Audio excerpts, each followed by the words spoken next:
यह जो मेरा शरीर है,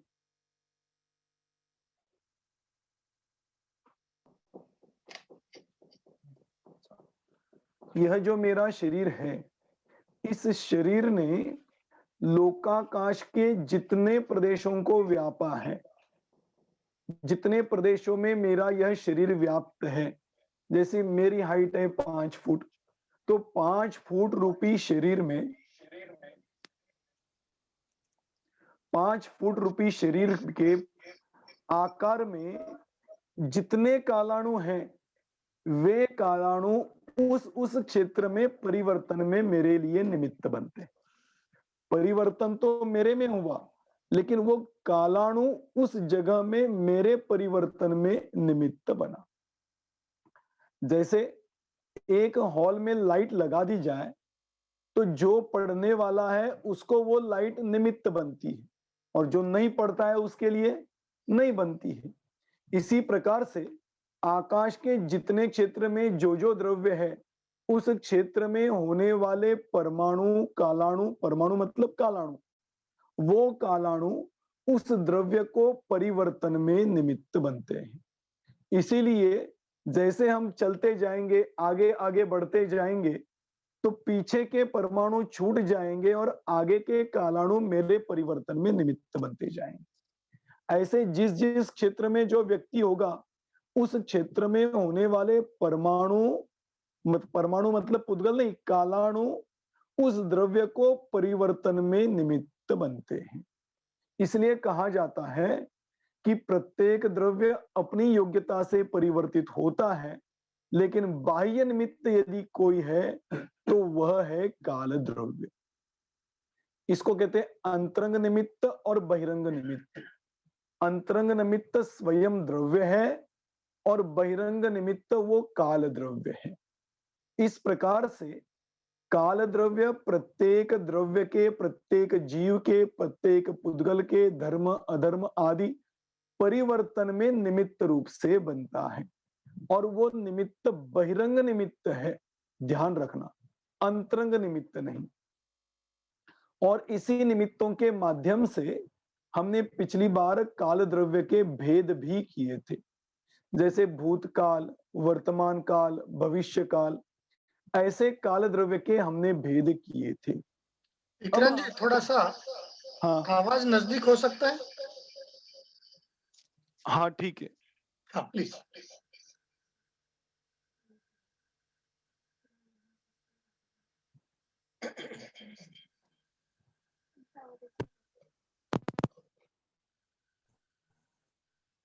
अभी आवाज आ रहा है? हो। हाँ सुनिए अभी, कि यह जो कालाणु है वह हर द्रव्य के परिवर्तन में निमित्त बनता है। ठीक है। अब ये जो परिवर्तन हो रहा है, यह परिवर्तन होने में प्रत्येक द्रव्य स्वयं अपनी योग्यता से परिणमन करता है। जैसे अभी मैं प्रवचन कर रहा हूं, तो मेरा परिणमन प्रवचन देने का चल रहा है, और आप प्रवचन सुन रहे हैं, तो आपका परिणमन प्रवचन सुनने का है, ध्यान देना।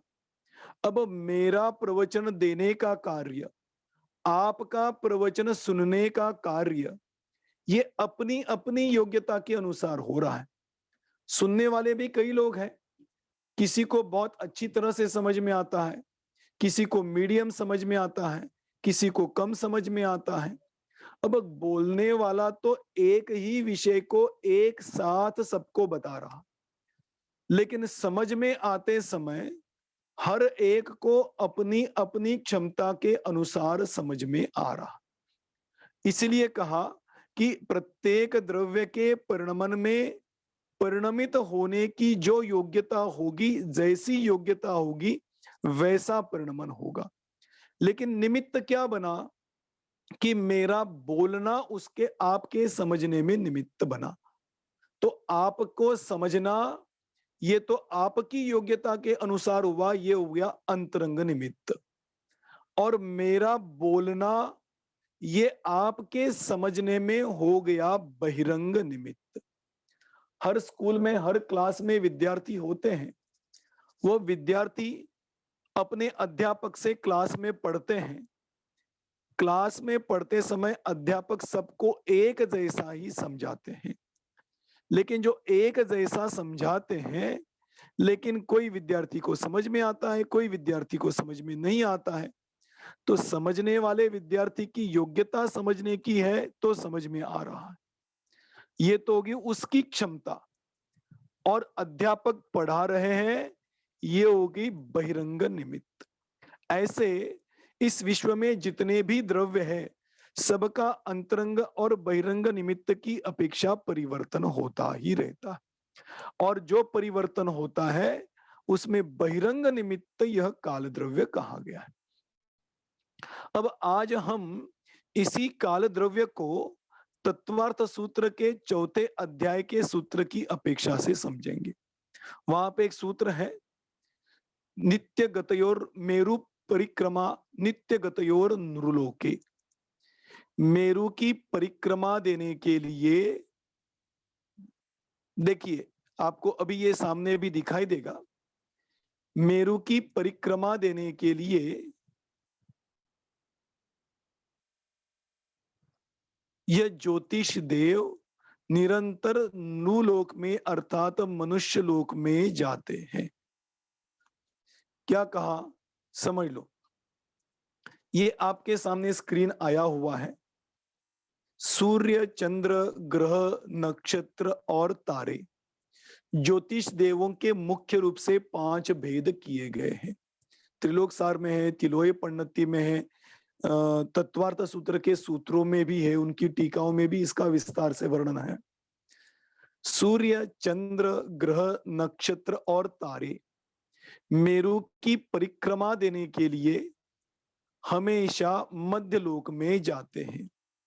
मध्यलोक में जाते हैं का क्या मतलब, समझना, कहीं दूसरी जगह आके मध्यलोक में पहुंचे ऐसी बात नहीं, बल्कि मध्यलोक में बीचों बीच सुदर्शन मेरु पर्वत आपको दिखाई दे रहा है, ये सफेद कलर का सुदर्शन मेरु पर्वत है। और इस सुदर्शन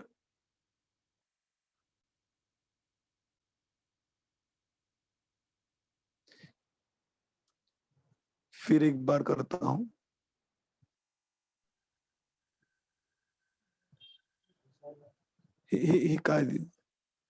ये क्या पीला पीला लाइंस क्या दिखाई दे रहे, कोई और कर रहा है क्या? हाँ मेरे को कुछ ऐसे ही गड़बड़ लग रही है। स्वाध्याय में से कोई व्यक्ति इसके ऊपर कुछ काम ना करे, डिस्टर्ब होता है पूरा, केवल देखे और सुने। चलिए ठीक है, अब जो स्क्रीन दिखाई दे रहा है उस हिसाब से अपन चर्चा करते हैं। देखिए अब ये स्पष्ट दिखाई नहीं देता है, काय के लिए काय, ये आपको दिखाई दे रहा है, यह बीचों बीच सुदर्शन मेरु पर्वत सफेद कलर का है, उसके बाजू में जो यह दिखाई दे रहा है आपको,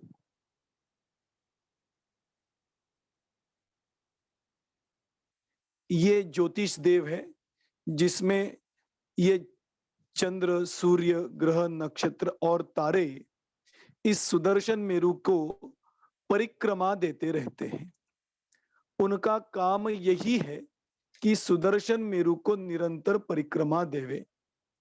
निरंतर सुदर्शन मेरु को परिक्रमा देने का कार्य उनका जो चल रहा है, वह कार्य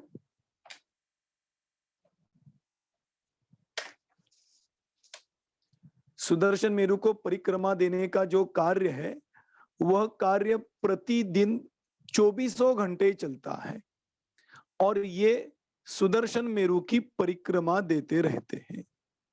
अब ये सूत्र में यही कहा कि नित्य गतयोर नृलोके, नृलोक मतलब क्या, उसकी चर्चा अपन ने की थी कि अढ़ाई द्वीप, मध्यलोक में जो अढ़ाई द्वीप है, उस अढ़ाई द्वीप में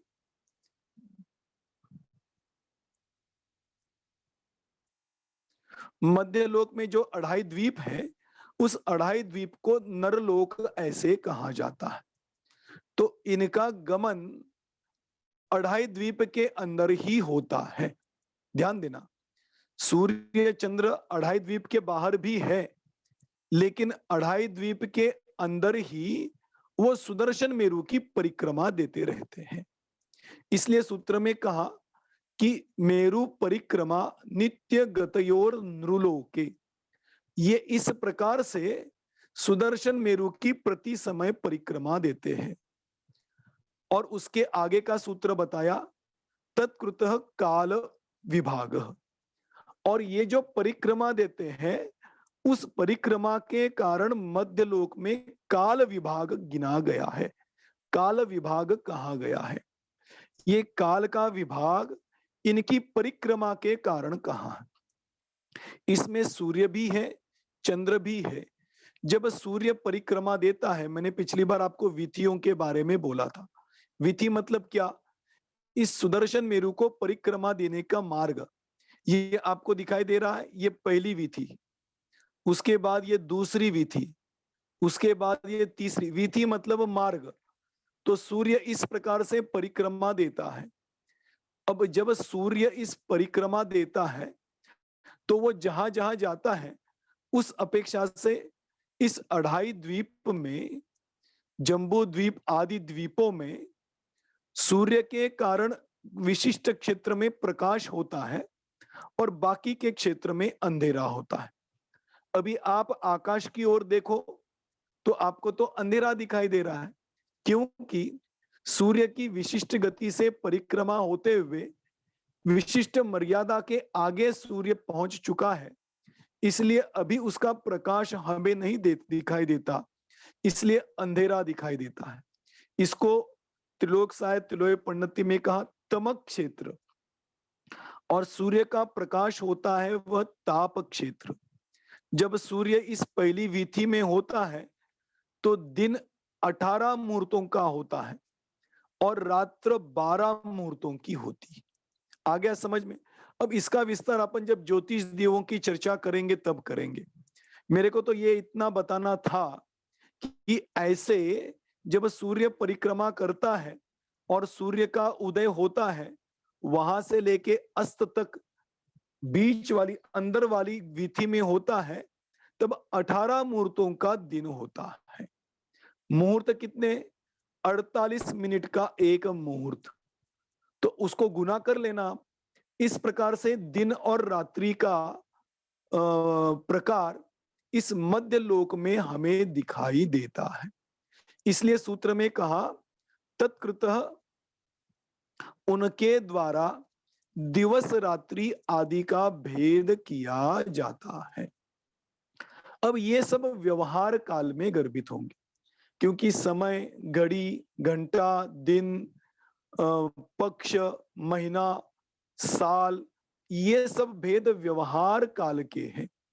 तो ये सब व्यवहार काल इन ज्योतिषी देवों के द्वारा किए जाते हैं, ऐसा कहो, या ज्योतिषी देवों के निमित्त से होते हैं, ऐसा कहो। इसीलिए व्यवहार काल को करने वाले ये ज्योतिष देव है, ऐसा कथन आता है।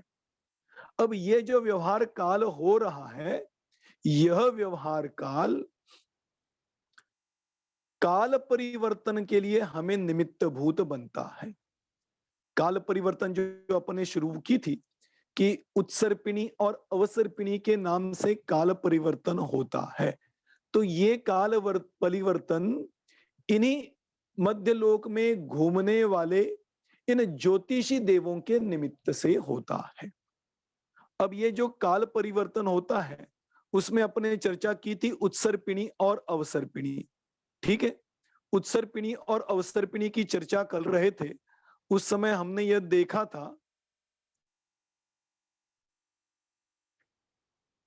कि उत्सर्पिणी में 6 काल है और अवसर्पिणी में 6 काल होते हैं। उत्सर्पिणी जिसमें वृद्धि होती जाए, हमने महापुराण के माध्यम से चर्चा की थी कि 6 प्रकार के भेदों के माध्यम से अवसर्पिणी और उत्सर्पिणी में वृद्धि और ह्रास की चर्चा की थी। राजवार्तिक में इसकी चर्चा 3 प्रकार के माध्यम से की, वो भी बहुत बढ़िया और समझने लायक है। वहां पे उन्होंने कहा भावना, आयु और प्रमाण, इन 3 के माध्यम से श्लोक वार्तिक में भी इसकी चर्चा आई है। तो भावना, आयु और प्रमाण, इनके माध्यम से इसमें परिवर्तन होता है। जो पंडित गुलाब चंद जी ने लास्ट में पिछली बार प्रश्न पूछा था ना, सबको समझ में आया इसलिए कि जब अपन सुषमा सुषमा काल की चर्चा कर रहे थे तब प्रश्न उत्पन्न हुआ था कि सुषमा यह शब्द सु और समा इन 2 शब्दों से बना है। सु मतलब अच्छा, समा मतलब परिवर्तन। तो अच्छे परिवर्तन को सुषमा कहते हैं। तो प्रश्न यह उत्पन्न हुआ था कि अच्छा परिवर्तन मतलब क्या? क्या इस काल में धर्म परिवर्तन होता है? जीव धर्म मार्ग में लगते हैं, धर्म मार्ग का पुरुषार्थ करके मोक्ष मार्ग में बढ़ते हैं, मोक्ष मार्ग में बढ़ते हुए मुनि दीक्षा धारण करते हैं, और मुनि दीक्षा धारण करके क्या मोक्ष को प्राप्त कर सकते हैं? यदि ऐसा है तो सुषमा सही है, और यदि ऐसा नहीं है तो सुषमा हम कहे कैसे, अच्छा उसको कहे कैसे?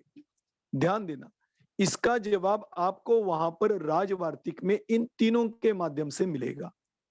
वहां पे उन्होंने बताया कि अवसर पिणी में ह्रास होता है, उत्सर पिणी में उत्कर्ष होता है। तो प्रश्न उत्पन्न किया कि ह्रास किसका हो रहा है और उत्कर्ष किसका हो रहा है। बहुत बढ़िया है, देखिए श्लोक वार्तिक, राजवार्तिक, इन ग्रंथों में जैसे मोक्ष मार्ग प्रकाशक में पंडित टोडरमल जी ने स्वयं प्रश्न उठाए और उठे हुए प्रश्नों का जवाब पंडित जी ने स्वयं दिया। इसी प्रकार से राजवार्तिक और श्लोक वार्तिक में भी अकलंक देव आचार्य ने और विद्यानंदी आचार्य ने स्वयं प्रश्न उठाए। उसमें एक प्रश्न उठाया कि ये षटकाल परिवर्तन होता है किसका? तो उत्तर जवाब दिया कि जम्बू द्वीप, भरत क्षेत्र और ऐरावत क्षेत्र में षटकाल परिवर्तन होता है। तो बोला षटकाल परिवर्तन तो षटकाल परिवर्तन कहते हो तो क्षेत्र तो परिवर्तित होता नहीं दिखाई देता, क्योंकि क्षेत्र का प्रमाण तो पहले से ही बताया गया है। तो बताए हुए प्रमाण में ना घट हो सकती है ना बढ़ हो सकती है, तो फिर परिवर्तन किसका? तो वहां पर बताया कि उस क्षेत्र में रहने वाले जीवों में परिवर्तन होता है। जैसे उदाहरण दिया, पर्वत पर जंगल है और जंगल में से एक वृक्ष दूसरे वृक्ष को घिसता है वायु के कारण, और अग्नि प्रज्वलित होती है और पर्वत के सब वृक्ष जल जाते हैं। सब वृक्ष जल गए तो दूर से देखने वाला क्या कहेगा? अरे देखो देखो देखो, पर्वत जल रहा है। बताओ, पर्वत जल रहा है कि पर्वत पर होने वाले वृक्ष जल रहे हैं? पूरा जलने के बाद भी पर्वत जैसा का तैसा खड़ा है, उसमें कुछ भी कम बढ़ नहीं हुई। लेकिन कहा क्या जाता है, पेपर में लिखा था फलाना फलाना पर्वत जल गया। पर्वत जला नहीं, पर्वत के वृक्ष जले, लेकिन वृक्ष पर्वत के आधार से होने के कारण कथन में आया कि पर्वत जला। इसी प्रकार से अवसर पिणी में ह्रास होना, उत्सर पिणी में वृद्धि होना, यह सब बातें उसमें होने वाले जीवों में होती है, लेकिन वे जीव क्षेत्र के आधार से रहते हैं। इसलिए कहा जाता है कि भरत और ऐरावत क्षेत्र में उत्सर्पिणी और अवसर्पिणी काल का परिवर्तन होता है। अब वो आगे प्रश्न उठाया कि जीवों में होता है मतलब क्या? तो उन्होंने बताया भावना, आयु और प्रमाण, इन 3 के माध्यम से उत्कर्ष और अपकर्ष होता है। भावना किसे कहते हैं? वहां पे बताया कि उपभोग और उपभोग रूपी वस्तुओं की उपलब्धि होना। सोच समझ सुनना, भोग और उपभोग रूपी वस्तुओं की उपलब्धि होना, इसको कहा भावना। क्या कहा? देखना, वस्तुओं की उपलब्धि होना और अब उपलब्ध हुई वस्तुओं में मजे लेना दोनों अलग अलग चीज है, ध्यान देना। यहां पर उत्सर्पिणी और अवसर्पिणी में उत्कर्ष होना और ह्रास होना आनंद में नहीं है, ध्यान देना। उसमें उपलब्ध होने वाले भोग और उपभोगमयी वस्तुओं में है। क्योंकि सोचो थोड़ा सा, आनंद यह तो जीव का गुण है। सुख गुण किसमें है? ज्ञान, दर्शन, सुख और वीर्य, ऐसे अनंत गुण जीव में है। उसमें एक गुण है आनंद गुण, और वो आनंद गुण या सुख गुण एक ही बात है। वह सुख गुण किसका स्वभाव है? जीव का है। इसलिए कोई काल इस जीव के सुख को रोक नहीं सकता और कोई काल इस जीव को सुखी दुखी कर नहीं सकता। तो वो काल करता क्या है? वह काल एकमात्र इस जीव को सुख सामग्रियों को प्राप्त करा दे सकता है, उसमें घट बढ़ कर सकता है। इसको कहा भावना। तो भावना की अपेक्षा उत्कर्ष और अपकर्ष होता है। दूसरा बताया, आयु की अपेक्षा उत्कर्ष और अपकर्ष होता है। आयु की अपेक्षा उत्कर्ष और अपकर्ष का क्या मतलब? प्रथम काल में देखो, द्वितीय अभी चर्चा करेंगे, उस समय भी इसका चर्चा करेंगे। पहले काल में आयु बहुत अधिक है, दूसरे काल में कम होती जाती है, तीसरे काल में और कम होती जाती है, और उत्सर्पिणी में पहले काल में बहुत कम होती है, उसके बाद बढ़ती जाती है। ऐसे आयु में भी उत्कर्षण और अपकर्षण होता है। किसकी आयु? जीव की आयु। कौन से जीव की आयु? उस काल में उत्पन्न होने वाले जीवों की आयु। इसलिए आयु की अपेक्षा उत्कर्षण अपकर्षण होता है। और प्रमाण की अपेक्षा, प्रमाण मतलब क्या? शरीर की ऊंचाई आदि। जो शरीर की ऊंचाई है, उत्सर्पिणी में प्रथम काल में सबसे कम ऊंचाई होती है और बढ़ते बढ़ते अंतिम काल में सबसे अधिक होती है, और में सबसे पहले काल में सबसे अधिक होती है, और घटते घटते घटते सबसे अंतिम काल में सबसे छोटी हो जाती। इस प्रकार से भावना, आयु और प्रमाण, इन तीन के माध्यम से उत्कर्षण और अपकर्षण होता है। जिसमें अपकर्षण होता है उसको अवसर्पिणी कहते हैं, जिसमें उत्कर्षण होता है उसको उत्सर्पिणी कहते हैं। इस प्रकार से यदि आप सोचो तो साधन संपन्नता की उपलब्धि होना, इसको उत्कर्षण कहा, और साधन संपन्नताओं का ह्रास होना, यह अपकर्षण कहा। अब देखना, इसके बारे में और भी जब चौथे काल में पहुंचेंगे तो और थोड़ी सी इसकी विस्तार से चर्चा करनी। तो अभी तो यह समझना कि अपन ने पहले काल के बारे में चर्चा शुरू की थी। ये हो गया सुषमा सुषमा काल। सुषमा सुषमा मतलब क्या? कि सुषमा और सुषमा दो बार कहा, जिसमें साधन संपन्नता बहुत उत्कृष्टता से प्राप्त हो, उसको सुषमा सुषमा काल कहते हैं। और वो काल 4 कोड़ा कोड़ी सागर जितना है। 4 कोड़ा कोड़ी सागर, ये भी बड़ी विचित्र बात है कि कोड़ा कोड़ी सागर, यदि अवसर्पिणी काल को लो तो 10 कोड़ा कोड़ी सागर, यदि सुषमा सुषमा काल को लो तो 4 कोड़ा कोड़ी सागर। ये कोड़ा कोड़ी सागर क्या चीज है? ध्यान देना।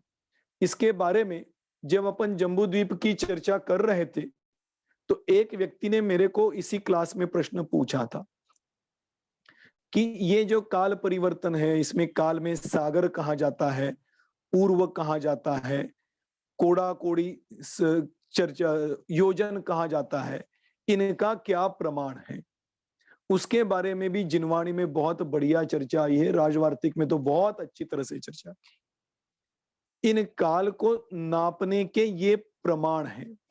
जैसे राजू क्षेत्र को नापने का प्रमाण है, वैसे काल को नापने का प्रमाण है समय से लेके बढ़ते बढ़ते और आगे तक इसकी चर्चा की हुई है। जैसे मैंने पिछली क्लास में बताया था कि 150 संख्या प्रमाण संख्या काल की चर्चा आती है।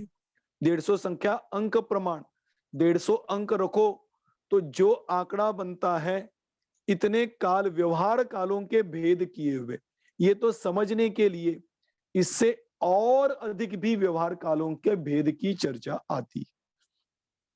तो प्रश्न यह है कि कोड़ा कोड़ी सागर मतलब क्या? देखिए उसकी चर्चा अभी अपन करते हैं।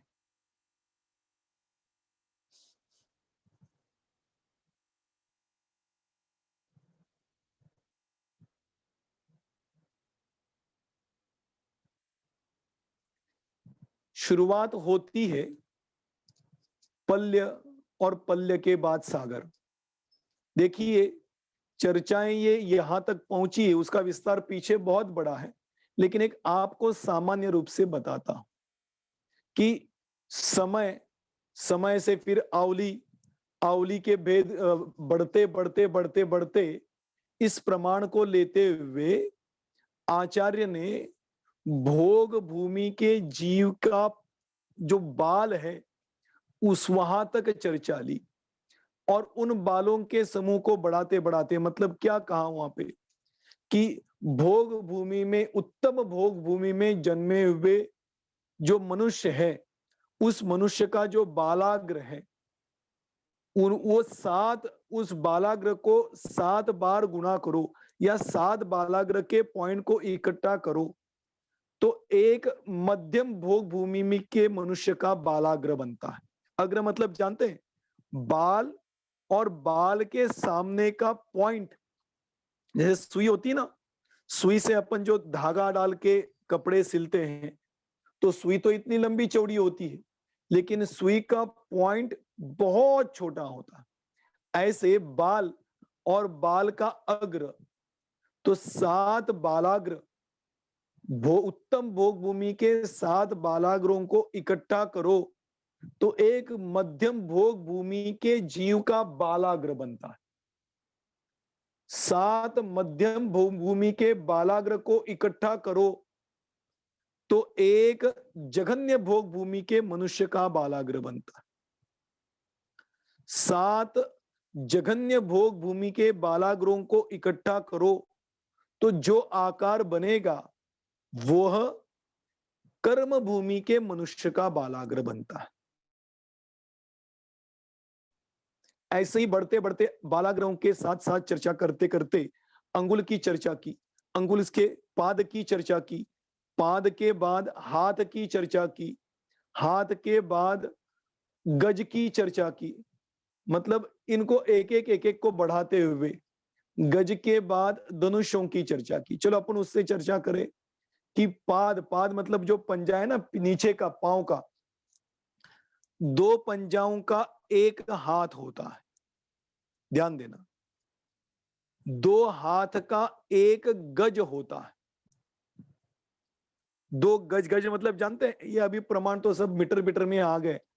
पुराने जमाने में कपड़े जो नापे जाते थे ना वो गज से नापे जाते थे। एक स्टील की पट्टी होती थी उसको गज कहते। अभी भी कई बार कपड़े नापने के लिए कपड़े की दुकान में उसका प्रयोग किया जाता है।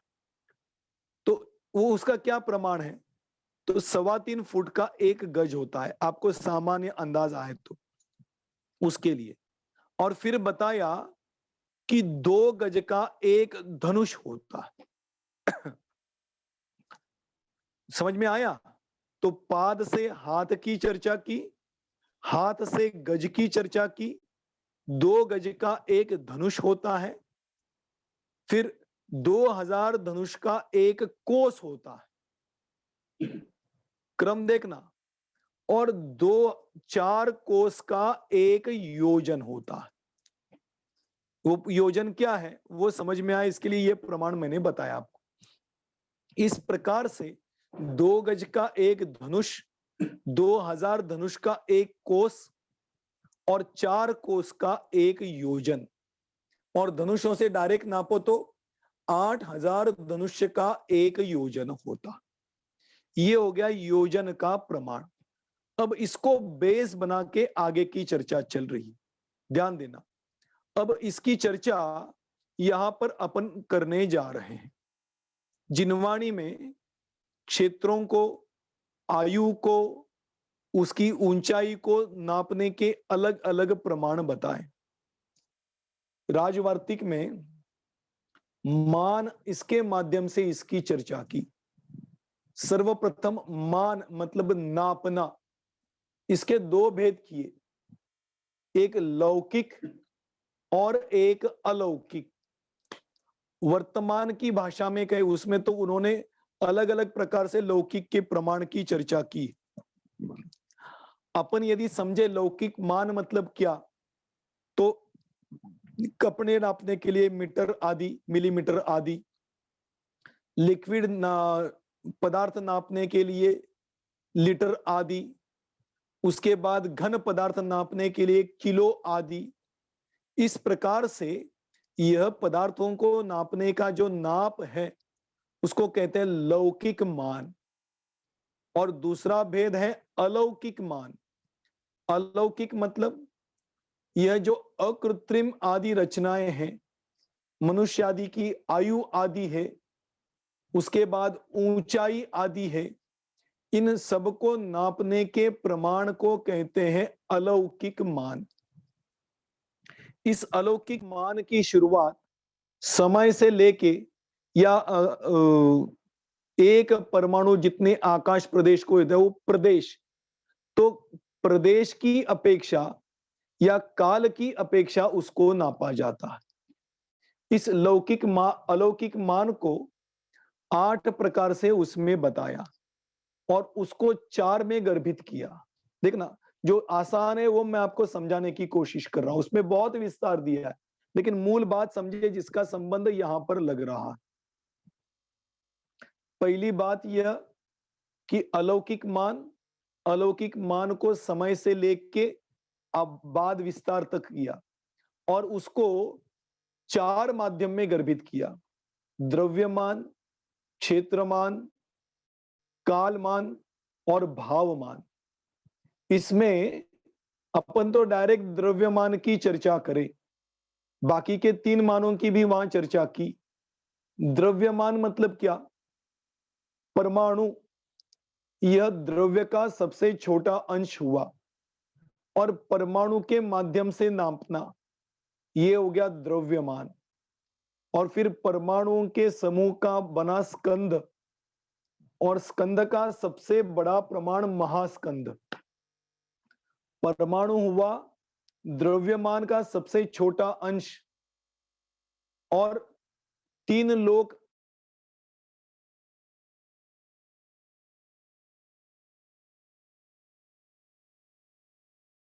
के आकार रूप महास्कंद, ये सबसे छोटा प्रमाण और सबसे बड़ा प्रमाण। काल की अपेक्षा से देखो, काल का सबसे छोटा अंश हो गया समय और काल का सबसे बड़ा अंश हो गया वह काल का अनादि अनंत काल रूप से होने वाला परिणमन। इस प्रकार से सबसे छोटा अंश और सबसे बड़ा अंश काल का। द्रव्य, क्षेत्र रह गया। क्षेत्र का सबसे छोटा अंश हो गया प्रदेश और सबसे बड़ा हो गया ये 3 लोक, द्रव्य, क्षेत्र, काल और भाव। भाव मतलब क्या? भाव मतलब जीव का स्वभाव। द्रव्य संग्रह में इसकी चर्चा बड़ी विस्तार से, बहुत बढ़िया चर्चा है कि जीव अपने चेतन परिणाम से जीता है, ये हो गया निश्चय भाव। और उस चेतन परिणाम के 2 भेद किए, दर्शन और ज्ञान। और इसी प्रकार से दर्शन ज्ञान रूप से इस विश्व में होने वाले अनंत जीव जीते हैं। ये हो गया भाव का सबसे बड़ा प्रमाण। तो अपना चेतन परिणाम, ये हो गया भाव का सबसे छोटा अंश। और चेतन परिणाम रूप से परिणमित होकर जीने वाले, या इस प्रकार से लो कि केवली भगवान का केवल ज्ञान जो इस विश्व के लोकालोक को जानता है वह केवल ज्ञान हो गया भाव का सबसे बड़ा प्रमाण। इस प्रकार से द्रव्य, क्षेत्र, काल और भाव की अपेक्षा यहां पर सूक्ष्म और बड़ा इस प्रकार से दो भेद करके बताए।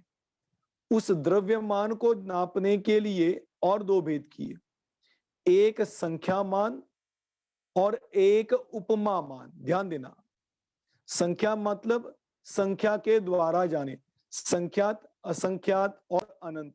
संख्यात के 3 भेद, असंख्यात और अनंत के 9 भेद। इस प्रकार से संख्यात के भेद जिनवाणी में आते हैं। अब रही बात उपमा मान की। अब उस उपमा मान के बारे में हम यहां पर चर्चा करने जा रहे हैं कि जिसके माध्यम से हम ये कोड़ा कोड़ी, सागर, इनके प्रमाणों को जानेंगे। उपमा मान मतलब क्या? उपमा देख के, उपमा देकर प्रमाण को नापना। उपमा मतलब किसी वस्तु के आधार से वस्तुओं को नापने का प्रमाण क्या है। देखिए, अपन यहां पर चर्चा करने जा रहे हैं। चर्चा अपन कर रहे हैं सागर की। सागर मतलब क्या, सागर का क्या प्रमाण है, उसकी चर्चा अभी अपन यहां पर कर रहे हैं। राजवार्तिक आदि ग्रंथों में बताया कि 1 योजन चौड़ा और 1 योजन गहरा, दिखाई दे रहा है ना सामने। 1 योजन यहां से यहां तक लेकर, इस कोने से लेके इस छोर तक 1 योजन चौड़ा और ऊपर से लेके नीचे तक 1 योजन गहरा, ऐसा बहुत बड़ा कुंड बनाया जाए। अब देखना, ये आप बनाने मत जाना, क्योंकि इसको बनाने के लिए कितना टाइम लगेगा पता नहीं। इसको आपको अपने ज्ञान में बनाना है। अब ज्ञान में कैसे बनाना, इसका प्रतीक मैं आपको सामने दिखाई दे रहा हूं। तो 1 योजन चौड़ा और 1 योजन गहरा, ऐसा बहुत बड़ा कुंड बनाया जाए। उस कुंड में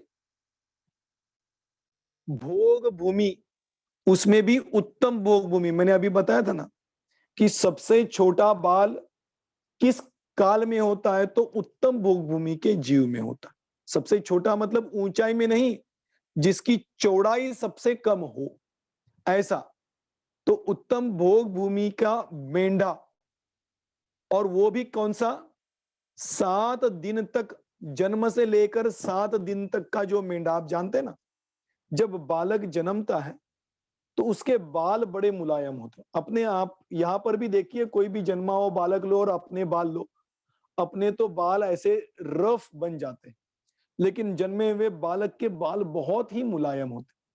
तो वो कहते हैं कि भोग भूमि का मेंढा लेना, जो कि 7 दिन तक का ही होगा, उसके बालों को लो, उस बाल के इतना छोटा अंश बनाओ कि जिसका दूसरा विभाग नहीं बन पाए, और उन बालों के द्वारा ये 1 योजन बाय 1 योजन का कुंड खचाखच भर दो, दबा दबा के भर दो, कि अब उसमें बाल थोड़ा भी नहीं बैठ सके।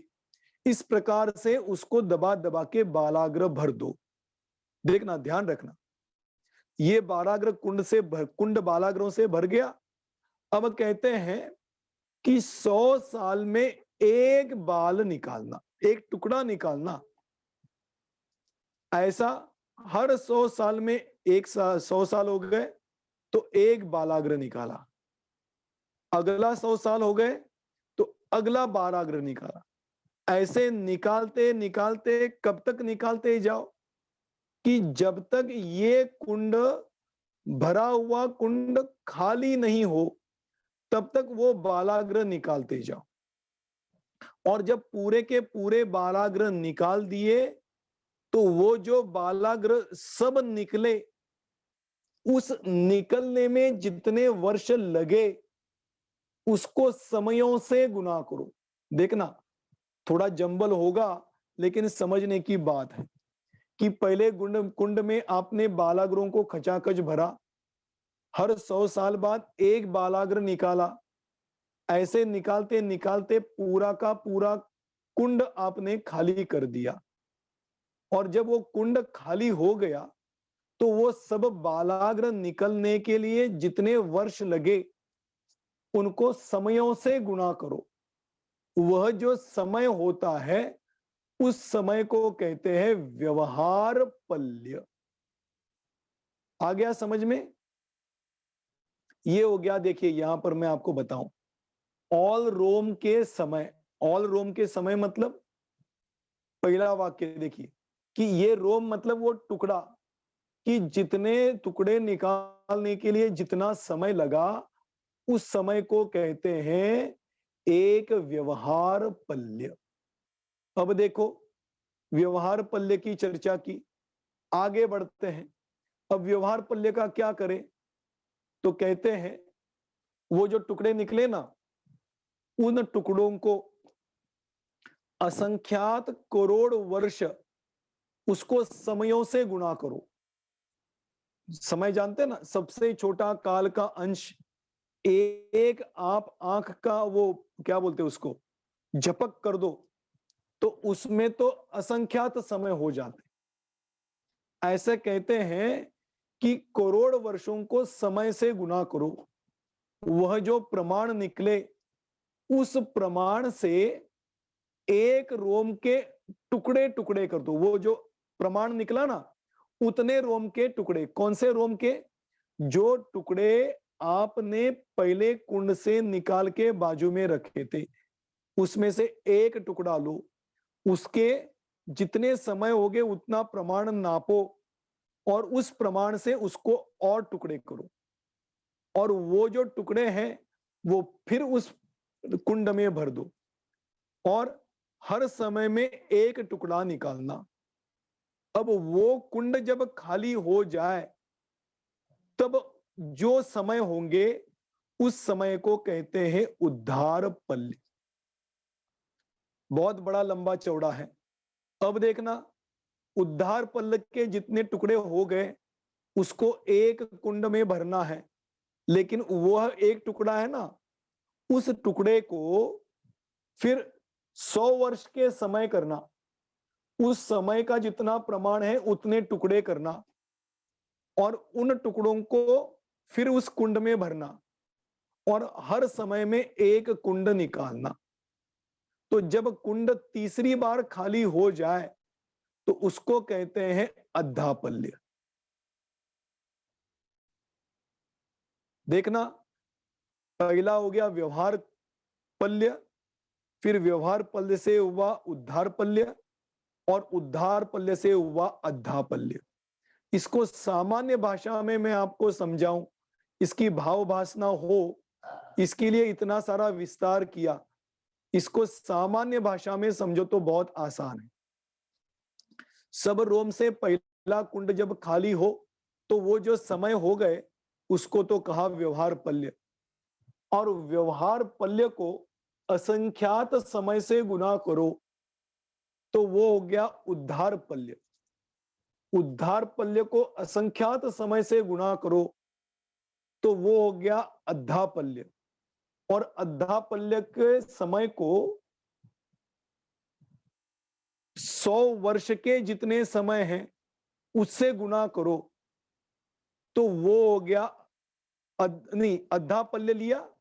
अब उस अद्धापल्य को कोड़ा कोड़ी, एक अद्धापल्य उसके करोड़ करो, एक अद्धापल्य को करोड़ से गुना करो, और एक करोड़ को और एक करोड़ से गुना करो। मतलब अद्धापल्य को करोड़ गुना करोड़ से गुना करने के बाद होगा कोड़ा कोड़ी। उसको और 10 से गुना करेंगे तो कहते हैं 10 कोड़ा कोड़ी। कोड़ा मतलब करोड़ और कोड़ी मतलब करोड़। तो एक अद्धापल्य को करोड़ गुना करोड़ से गुना करेंगे और उसको फिर 10 से गुना करेंगे तो कहते हैं 10 कोड़ा कोड़ी अद्धापल्य। अब ये 10 कोड़ा कोड़ी अद्धापल्य का जितना समय होगा ना, इसको कहते हैं सागर। इतना प्रमाण हो गया सागर का। इसलिए कहते हैं कि ये उत्सर्पिणी और अवसर्पिणी काल जो है ना, ये 10 कोड़ा कोड़ी सागर का है। एक सागर को फिर 10 कोड़ा कोड़ी से गुणा करेंगे तो 10 कोड़ा कोड़ी सागर हो गया। इसीलिए अब देखना, ये कहने में ही पूरी ताकत चली गई। आप तो गुना करते जाओ तो ये सब प्रमाण असंख्यात में ही आएगा। ऐसे सामान्य भाषा में कहे तो असंख्यात वर्षों का एक उत्सर्पिणी होता है और असंख्यात समयों का एक उत्सर्पिणी होता है और असंख्यात समयों का एक अवसर्पिणी होता है।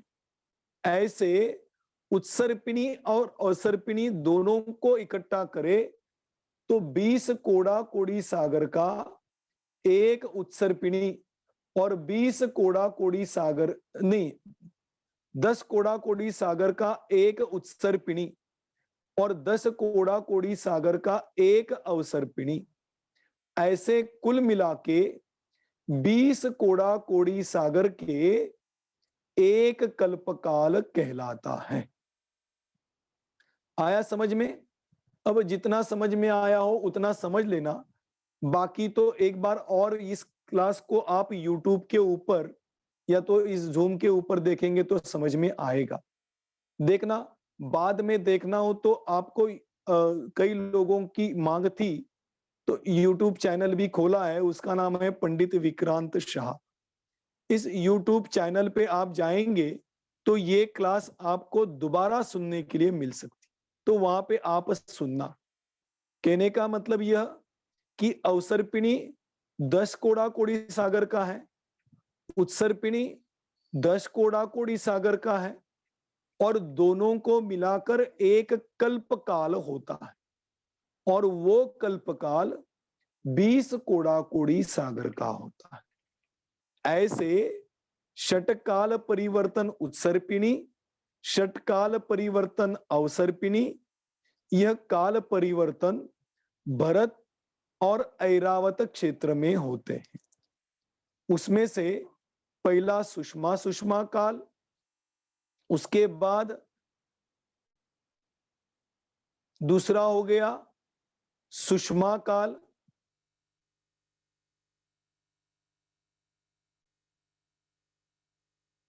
जो कि 3 कोड़ा कोड़ी सागर का है। फिर तीसरा काल हो गया सुषमा दुष्मा काल, जो कि 2 कोड़ा कोड़ी सागर का है। चौथा काल हो गया दुष्मा सुषमा काल, जो 1 कोड़ा कोड़ी सागर माइनस 42,000 वर्ष उतने प्रमाण का है। पांचवा काल हो गया दुष्मा, ये हो गया 21,000 वर्ष का। और छठा काल हो गया दुष्मा दुष्मा, ये हो गया 21,000 वर्ष का। इस प्रकार से यह अवसर्पिणी काल होता है, वह अवसर्पिणी काल 10 कोड़ा कोड़ी सागर का होता है। ऐसे 10 कोड़ा कोड़ी सागर का यह अवसर्पिणी है। इसमें सुषमा सुषमा आदि काल में से दुष्मा काल तक ह्रास होता जाता है, इसलिए इसको कहते हैं अवसर्पिणी काल। अब इसमें सुषमा सुषमा काल का क्या स्वरूप है, उसमें भोग भूमि कैसे, उसमें कल्प वृक्षों की भी चर्चा आती है। वे कल्प वृक्ष कैसे, उनकी चर्चा अपन अगले क्लास में करने वाले हैं। इसमें तो हमने इतना देखा कि अवसर्पिणी और उत्सर्पिणी षटकाल परिवर्तन रूप होता है, उसमें 6 कालों का परिवर्तन होता है। ध्यान देना, इसमें 6 ही काल होते हैं, एक भी घटता नहीं और एक भी बढ़ता नहीं। अब इसके आगे 5 मिनट में मुझे वो कल के लास्ट के प्रश्न की चर्चा भी करनी है। वह यह कि मैंने आपको बताया था कि चौथा काल ऐसा याद मत रखना चौथा काल ऐसा याद क्यों नहीं रखना? क्योंकि हम अक्सर कहते हैं चौथे काल में तीर्थंकर बनते हैं, चौथे काल में 63 शला का पुरुष होते हैं, चौथे काल में जीव मोक्ष चला जाता है। ये सब चौथे काल में होते हैं। तो आप हमेशा चौथा इस आंकड़े की ओर देखते जाएंगे, लेकिन चौथे आंकड़े की ओर देखेंगे तो थोड़ा दूसरा प्रॉब्लम आएगा। क्या प्रॉब्लम आएगा वह समझना। जब उत्सर्पिणी की चर्चा करते हैं तो पहला काल दुष्मा दुष्मा होता है, दूसरा काल दुष्मा होता है और तीसरा काल दुष्मा सुषमा होता है। ध्यान देना। अब तीसरे काल में जब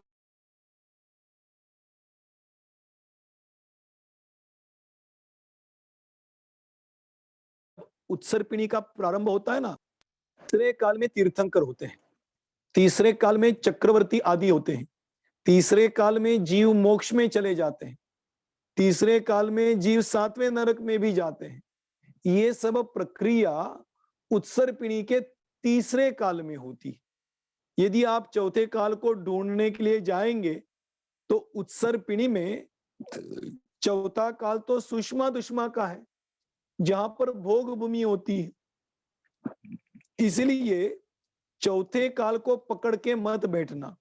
चौथे काल को पकड़ना है तो वो भी चल जाएगा, लेकिन चौथा काल कहते समय हमेशा ध्यान रखना अवसर्पिणी का चौथा काल कहना, तो कोई दिक्कत नहीं।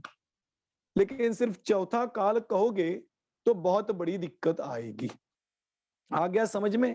इसीलिए चौथा काल कहें, जिनवाणी में कहीं पढ़ने के लिए भी मिलेगा, किसी ने टीका में लिखा भी होगा कि चौथे काल में तीर्थंकर मोक्ष में जाते हैं, तो उसका मतलब तो यह होता है कि अवसर्पिणी के चौथे काल में तीर्थंकर आदि होते हैं, जीव मोक्ष में जाता है। और उत्सर्पिणी की चर्चा करेंगे तो उत्सर्पिणी के तीसरे काल में जीव मोक्ष में चले जाते हैं, तीसरे काल में 7वें नरक में जाते हैं, तीसरे काल में मोक्ष मार्ग खुलता है। खुलता है मतलब मोक्ष मार्ग का पुरुषार्थ अधिक मात्रा में खुलता है। इस प्रकार से यह तीसरे काल की बात आती है। इसलिए तीसरा कहो तो भी कोई दिक्कत नहीं, चौथा कहो तो भी कोई दिक्कत नहीं, लेकिन तीसरा चौथा आंकड़ा पकड़ के मत बैठना।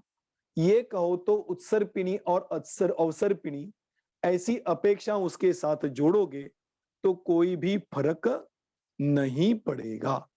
ऐसे चतुर्थ काल और तृतीय काल में यहां पर उत्सर्पिणी और अवसर्पिणी में कर्म भूमि का प्रारंभ होता है और कर्म भूमि की चर्चा आती। और दूसरी बात यह भी है कि पहला काल और छठा काल, अवसर्पिणी में पहला काल तो भोग भूमि का आता है और उत्सर्पिणी में छठा काल भोग भूमि, उत्तम भोग भूमि का आता है। इसीलिए आंकड़ों से पकड़कर बैठने की बजाय यदि आप सोचो कि सुषमा सुषमा, सुषमा सुषमा दुष्मा, दुष्मा सुषमा, दुष्मा और दुष्मा दुष्मा, ऐसे षटकाल परिवर्तन होता है। इसमें दो शब्द है, देखना। तीसरा आंकड़ा है तो कहते हैं सुषमा दुष्मा, और चौथा आंकड़ा है तो कह रहे हैं दुष्मा सुषमा। तो सुषमा दुष्मा क्या है और दुष्मा सुषमा क्या है? ध्यान देना कि तत्वार्थ सूत्र की टीका है, तत्वार्थ सार करके, उसमें इसकी चर्चा बहुत बढ़िया तरीके से दी कि इसको सुषमा दुष्मा क्यों कहते हैं और इसको दुष्मा सुषमा क्यों कहते हैं। तीसरा काल तो भोग भूमि का है, फिर भी सुषमा दुष्मा कहा, और चौथा काल कर्म भूमि का है तो दुष्मा सुषमा कहा। तो ऐसा क्यों, इसकी चर्चा हमें करनी है, वो हम अगली क्लास में करने वाले हैं। इसलिए इसके बारे में, और सुषमा सुषमा काल की जो भोग भूमि बहुत सुंदर है। भोग भूमि मतलब क्या, वहां पे कैसे जाया जा सकता है, वहां से निकलने वाले जीव का क्या होता है, वहां जाने के बाद क्या करना, करना नहीं क्या करते हैं, उन सब की चर्चा हम अगले क्लास में लेने वाले हैं। और वो विषय अगले क्लास में चलेगा। इस प्रकार से यह षटकाल परिवर्तन के अवसर्पिणी काल की चर्चा हमने अभी की। अब इसके बारे में किसी को कोई प्रश्न हो तो आप रेज हैंड करिए और उसके द्वारा अपन चर्चा करेंगे। विद्या मेहत्रे, हाँ वहिनी विचारा. विचारा.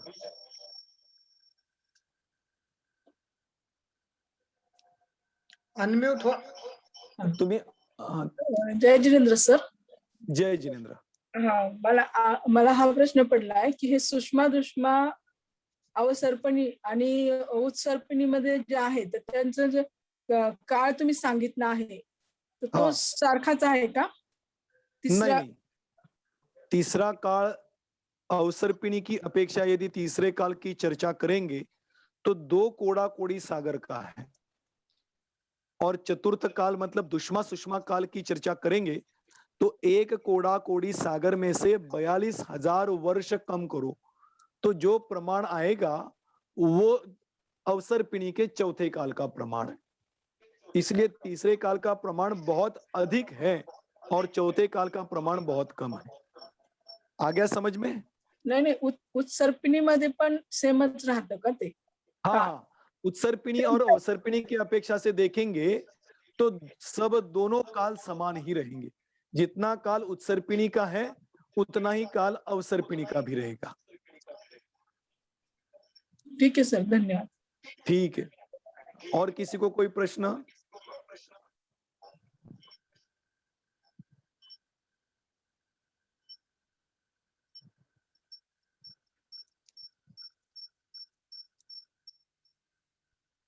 नहीं, चलिए बहुत बढ़िया है ना। किसी को कोई प्रश्न नहीं है ना, तो अभी अपन रुके सर. हाँ हाँ बोलिए सर. आपने बोला उस सागर का जो आपने प्रमाण बताया ना, हाँ तो पहले आपने बोला वो भेड़ के अग्र का जिसका 2 भाग नहीं हो सकते उससे वो गड्ढा भरते हैं, हाँ और दूसरे इसमें बताया आपने कि वो जो बाल निकालते हैं हाँ उसके फिर टुकड़े करते हैं, तो जब 2 टुकड़े पहले कर लिए, पहले उसका टुकड़ा नहीं होता तो फिर बाद में कैसे उसका फिर और बहुत बढ़िया, बहुत सुंदर सवाल पूछा है हर्षवर्धन जी ने। सर बहुत अच्छा प्रश्न है, किसी को प्रश्न नहीं पड़ा लेकिन आपको पड़ा, बहुत अच्छी बात है। ये मैं जब पढ़ रहा था तो मेरे को आया था प्रश्न। हाँ. आपका प्रश्न ये है, देखिए मैं सबको बताता हूं कि हमने जब पहला कुंड भरा था तो उस समय लिए हुए जो बाल थे उसका दूसरा भेद नहीं हो सके, इतने बाल लिए थे। अब जब दूसरी बार कुंड भरोगे तो उसके और टुकड़े करने को बोले, तो टुकड़े कहां से होंगे? जब एक ही अविभाज्य अंग हो गया तो दूसरा टुकड़ा कहां से होगा? ध्यान देना, मैं आपको पूछूं सर, हाँ. यदि मैं आपको पूछूं कि दूसरा टुकड़ा नहीं हो सके, हाँ. ऐसा टुकड़ा आप करके दिखाइए, हाँ. तो आप दिखा पाएंगे क्या? तो फिर पहले इसमें अपन ने कैसे मान लिया कि उसके और हाँ। 2 भाग नहीं नहीं होते? नहीं, देखिए मैं क्रॉस नहीं कर रहा हूँ, प्रश्न इसलिए पूछ रहा हूँ कि सबको समझ में आए। हाँ. देखना कि पहली बार आपने सबसे अधिक टुकड़े कर दिए तो उसके मतलब बाद उसके दूसरी बार जब टुकड़ा करना है वो आपको कल्पना में करना है, इसलिए इसको कहते हैं उपमा मान। अच्छा. प्रैक्टिकल में टुकड़े नहीं करने हैं, तो आपको वो प्रमाण नापना है कि जैसे छोटे बच्चों को, आप छोटे बच्चों को पूछो ना कि अरे ये बिल्डिंग कितनी बड़ी है, तो वो कहेगा बहुत बड़ी है। बहुत बड़ी है मतलब कितनी बड़ी है?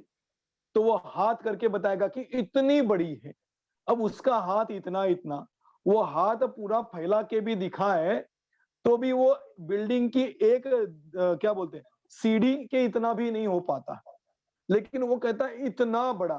तो वो जब इतना बड़ा कहते तो हम बड़ी खुश होके कहते अरे वाह वाह बहुत बड़ा बहुत बढ़िया। आपने उसने जब बहुत बड़ा कहा तो आपने क्या देखा? बच्चे को देखा, बच्चे के हाथ को देखा, कि बच्चे की भावना को देखा? अच्छा. तो वहां पे हाथ को नहीं देखा है आपने, बच्चे की भावना को देखा है। इसको कहते हैं उपमा प्रमाण। उपमा दे के प्रमाण बताना। तो वहां पर टुकड़े करना मतलब टुकड़े नहीं, इतना छोटा अंश। अब जितना छोटा अंश किया है उससे भी और छोटा अंश करो। तो जब छोटा अंश करोगे तो संख्या अपने आप बढ़ेगी। ये गणित का नियम है सर, आप तो जानते हैं, लेकिन मैं सबको बताऊं। देखो उदाहरण देता हूं, यदि 100 को आपने 10 से भाग दिया, मराठी में बताऊं, और भी लोग देख रहे हैं इसलिए हिंदी में बोल रहा था मैं, कि 100 आहे, 100ला 10 भागायचं आणि 100ला 50 भागायचं। 100 को 10 से भागो और 100 को 50 से भागो। जब आप 100 को 10 से भाग दोगे तो प्रमाण 10 आएगा, और 100 को 50 से भाग दोगे तो जवाब 2 आएगा। ध्यान देना मैं क्या बता रहा हूं, जितने बड़े प्रमाण से भागते हैं तो जवाब छोटा आता है, और जितने छोटे प्रमाण से भागते हैं तो जवाब बड़ा आएगा। तो एक बालाग्र को आपने 1 करोड़ वर्ष के जितने समय हैं उससे भागोगे तो वो प्रमाण और भी छोटा आएगा, मतलब बालों की संख्या बढ़ेगी, और वो जितनी बालों की संख्या बढ़ी उतना उद्धार पल्ल में संख्या बढ़ गई। तो आपको वहां पर काल को बताना है कि काल कितना बड़ा, ना कि वो बालाग्र को अपने को नापना है। तो इतना बताना है कि पहले काल से दूसरा काल बहुत बड़ा है, और दूसरे काल से तीसरा काल मतलब व्यवहार पल्य से उद्धार पल्य, और उद्धार पल्य से अधा पल्य बहुत बड़ा है। ये प्रमाण आपकी कल्पना में लाना है।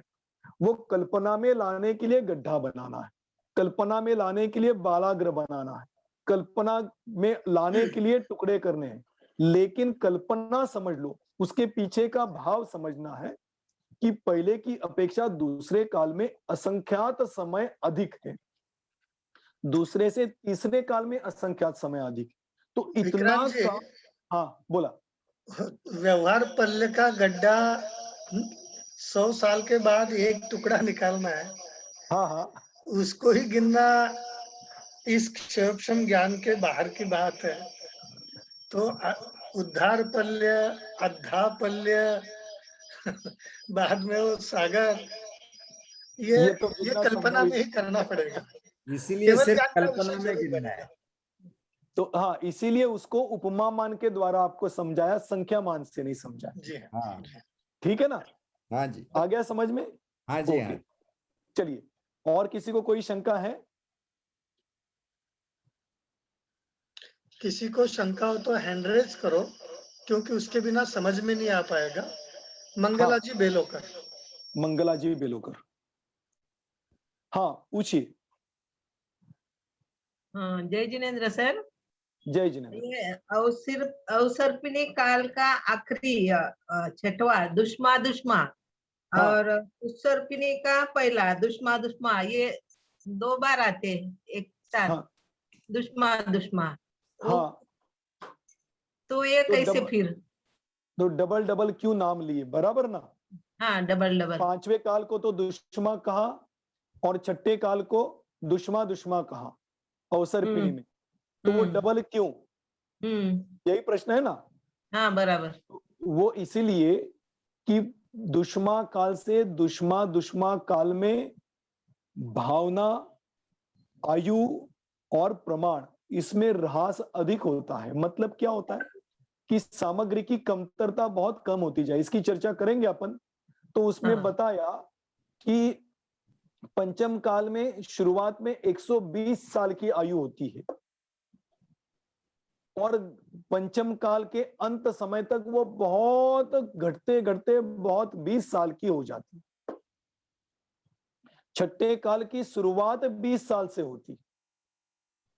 इस प्रकार से आयु की अपेक्षा, ताकत की अपेक्षा अधिक मात्रा में घटपना हुआ है, इसलिए उसको बताने के लिए दुष्मा दुष्मा 2 बार बताया। आया समझ में?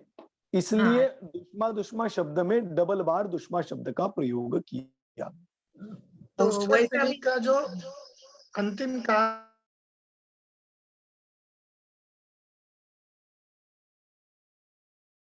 वहीं से उत्सर्पिणी के दुखमा काल की शुरुआत हो जाएगी। बिल्कुल और फिर वो आयुमान, शरीर की ऊंचाई, ये बाकी सब बातें बढ़ते बढ़ते आगे बढ़ेगी बढ़ेगी। उत्सर्पिणी। उत्सर्पिणी। दो लोगों ने हैंड रेज किए, हाँ अनम्यूट हो जाए। हाँ, ये रजनी जैन। रजनी जैन। हाँ, जय जिनेन्द्र है सर। जय जिनेन्द्र। हाँ, मेरा जानना ये था, मैं ये जानना चाह रही थी कि जैसे अवसर्पणी काल में अपने तीर्थंकर जो बनते हैं वो चतुर्थ काल में बनते हैं, जैसे बिल्कुल। दुष्मा सुषमा काल में, नहीं सॉरी सुषमा हाँ। दुष्मा काल में ना, या नहीं, दुष्मा बराबर। हाँ दुष्मा सुषमा काल। दुष्मा हाँ। सुषमा। तो जब अवसर्पणी तो ठीक है, उत्सर्पणी में भी चतुर्थ काल को अपने को नहीं देखना है, वो तीसरे काल में आता है, तो तीसरे काल में ही होंगे वो। हाँ बिल्कुल तीसरे काल में ही होंगे। तो फिर वहां तीसरे काल में जैसे पंचम काल में, जैसे जो अपने अब जो अपन इस अवसर्पणी काल में जो पंचम काल के जो जीव हैं, तो वो उस समय क्या चतुर्थ काल में पैदा होंगे वो, जैसे हम और आप जैसे जीव हैं, तो वो तो हम कौन से तृतीय तीसरे काल में पैदा होंगे। पर तीसरे काल में तो भोग भूमि रही, उस समय तो तीर्थंकर पैदा हो रहे हैं, जैसे अपने चतुर्थ काल में हुए। आप जंबल कर रहे हैं। अवसर्पिणी के तीसरे काल में भोग भूमि है और उत्सर्पिणी के चौथे काल में भोग भूमि है। अच्छा, उत्सर्पणी के चौथे काल में भोग भूमि है। हाँ, अब इसको अवसर्पणी के तीसरे काल में नहीं, यदि गणित। हाँ बोलिए। अपने चतुर्थ काल में सारे तीर्थंकर हुए, अभी अवसर्पणी काल के। बिल्कुल। हाँ, और पंचम काल में हम और आप जैसे जीव पैदा हैं, जिसको हमारे को भोग भूमि नहीं मिली है। अब अगर वापस से छठा काल आएगा, छठे काल के बाद वापस से उत्सर्पणी का छठा काल आएगा, फिर पांचवा काल आएगा, जिसको दुष्मा कहेंगे, दुष्मा कहेंगे, दुष्मा सुषमा कहेंगे। तो अब ये दुष्मा सुषमा में ही तीर्थंकर पैदा होंगे। बिल्कुल सही है। ठीक है, तो बाद में जो चतुर्थ काल आया, जो यहाँ हम पंचम काल में पैदा हो रहे थे, तो तीर्थंकर के एक काल के बाद ही हमने ये काल भोगा अवसर्पणी में। उत्सर्पणी में तो चतुर्थ काल में ही हमको वो मिलेगा लाभ। नहीं, आप क्या कर रहे हैं? देखिए, आप 3 बच्चों को खड़ा कीजिए। बीच वाले बच्चे की अपेक्षा से पहले नंबर का बच्चा पहला हुआ और तीसरे नंबर का बच्चा दूसरा हो गया। अब इसको उल्टी गिनती करो। हमेशा ध्यान रखना, 6 को 1 से 6 तक लोगे तो 3 के बाद 4 आया, लेकिन उल्टी गिनती करते समय 6 के बाद 5 आएगा और 5 के बाद 4 आएगा। और ध्यान रखना, 3 काल कर्म भूमि के हैं और 3 काल भोग भूमि के हैं। वो मैं अगली क्लास में लेने वाला हूं कि पहले अवसर्पिणी में पहले 3 काल भोग भूमि के हैं और बाद के 3 काल कर्म भूमि के हैं। ये 6 कालों का विभाजन अक्सर ऐसा ही रहेगा। जब ऊपर से आओगे तो कर्म भूमि चौथे काल में प्रारंभ होती है और नीचे से ऊपर जाओगे तो कर्म भूमि तो चालू ही है ना। छठे काल में भी कर्म भूमि है, पंचम काल में भी कर्म भूमि है, चतुर्थ काल में भी भोग भूमि है, लेकिन तीसरे काल में अवसर्पिणी में चौथा, पांचवा और छठा काल कर्म भूमि का है और उत्सर्पिणी में छठा, पांचवा और चौथा काल कर्म भूमि का है। तो अपन उल्टी गिनती करेंगे तो छठा, पांचवा और चौथा ऐसा लेंगे तो बरोबर चौथे काल में आएगा, लेकिन उल्टा समय लेते समय पहला नंबर यदि छठे को देंगे तो तीसरे काल में भोग भूमि कर्म भूमि आएगी या तीर्थंकर वगैरह आएंगे। नहीं तो फिर बाद के तो 3 बचेंगे ना, जैसे अभी अपने को 2 ही युग मिलते हैं। नहीं, बाद के जो 3 बचे हैं ना, देखिए मैं आपको फोटो दिखा के बता। बाद के 3 जो बचे हैं ना, वो बाद के 3 बचे हुए कर्म भूमि के हैं। देखिए तो अपने अवसर्पणी में तो 2 ही युग मिलता है कर्म भूमि का। चतुर्थ काल में तो तीर्थंकर पैदा हो रहे हैं, लेकिन चतुर्थ काल भी कर्म भूमि का काल है। वही मैं कल इसके बारे में विस्तार करने वाला हूं। चौथा, पांचवा और छठा काल कर्म भूमि का होता है और इसका पहला, दूसरा और तीसरा काल कर्म भूमि का होता है। नहीं तो यहाँ तीर्थंकर तीसरे में पैदा होंगे कि चौथे में होंगे? उत्सर्पणी में। उत्सर्पिणी चौथे में, क्योंकि उसके बाद हमको अवसर्पणी के लिए 5 और 6 ही मिला, 2 ही मिला ना। तो कर्मभूमि तो चौथा, पांचवा और छठा है ना। और नहीं तो ऊपर जाते समय 1 2 3 कर्मभूमि है, तो इसके बाद तो डायरेक्ट भोग भूमि ही उत्पन्न होगी ना, कर्म भूमि उत्पन्न नहीं होगी। सुनिए, अभी अभी ये आपको कल उत्सर्पिणी की चर्चा करने वाले हैं, तो ये काल विभाजन आपको कल बहुत बढ़िया तरीके से समझ में आएगा। ये क्लास रोज होता है क्या? क्योंकि हम लोगों को आइडिया नहीं है, हमारे पास कोई दिन करता है। सॉरी, कल मतलब अगले इतवार को। हाँ, हर संडे की संडे होता है ना, क्योंकि आपने कई बार कल कहा, तो मैंने कहा कि रोज हो रहा है क्या? नहीं, अगले संडे को ये आपको उत्सर्पिणी की चर्चा आएगी। तो जय जिनेंद्र, और किसी का रेज हो तो बताइए, नहीं तो फिर अपन रुक जावे। हाँ, किसका है? नाम का है जय जिनेंद्र। हाँ बोलिए। पंडित जी, जो अभी जैसे अवसरपणी चल रहा है, तो अवसरपणी का छठा दुश्मा होता है, तो उत्सरपणी का प्रथम जो होता है वो भी दुश्मा होता है। तो जो अवसरपणी के छठे काल में अंत में कुवृष्टि होती है, तो क्या जो उत्सरपणी के प्रथम काल में भी एक ही साथ वो कुवृष्टि होती है कि बाद में होती है, कि एक ही साथ दोनों की कुवृष्टि होती है? ये जानना हो तो आपको अगली क्लास में आना पड़ेगा। क्योंकि जब उत्सर्पिणी की चर्चा करेंगे ना, तो ये क्रम से उसमें आ जाएगा, इसलिए मैं बोल रहा था। ठीक है। हाँ, और किसी का है ना एक का? हाँ पूछिए। सर कोण आहे? हाँ बोलिए. आता एक प्रश्न असा, आता या साहित्य दोन्ही म्हणजे कल्पकाळामध्ये आपण नेहमी असतो का कुठल्या ना कुठल्या जीवाच्या स्वरूपात?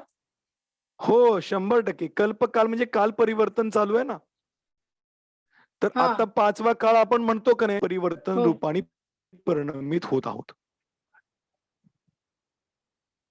हा, म्हणजे आपण सगळ्या ह्याच्यात असणार आहोत, सगळ्या कालामध्ये आपण असणार, कारण जीव अनादि अनंत आहे आणि काल परिवर्तन अनादि अनंत आहे. त्यामुळे प्रत्येक परिवर्तनामध्ये कुठं ना कुठं आपण जरूर असणार आहे.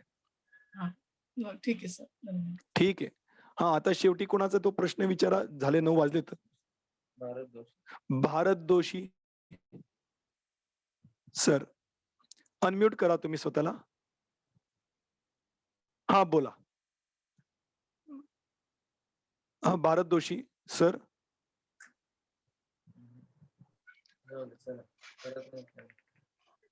हा चला ठीक है. हाँ, किसका सवाल है? सगळ्यांच्या सुशील जी साबरिया जी साहब कुछ कहना चाहते?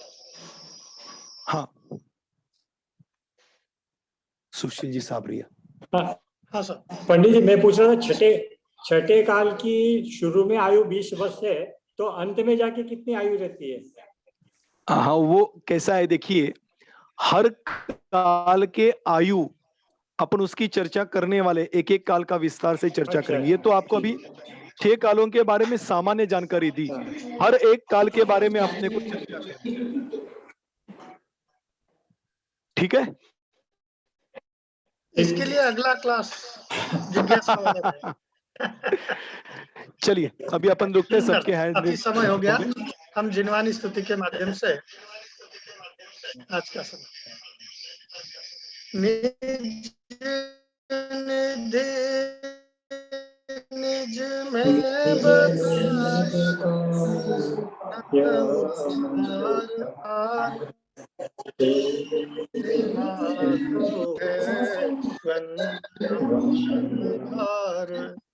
जवान के ज्ञान से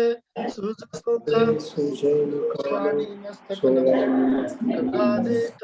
दो 9 बार नमोकार मंत्र.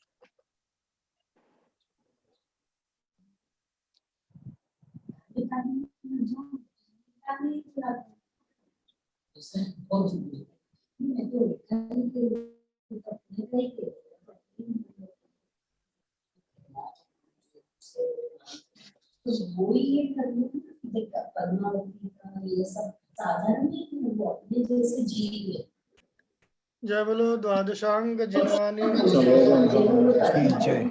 शांत शास्त्र की जय। जय जय जय जय जिनेन्द्र। जय जिनेन्द्र। जय जिनेन्द्र, जय जिनेन्द्र, सभी को जय जिनेन्द्र। एंड करो।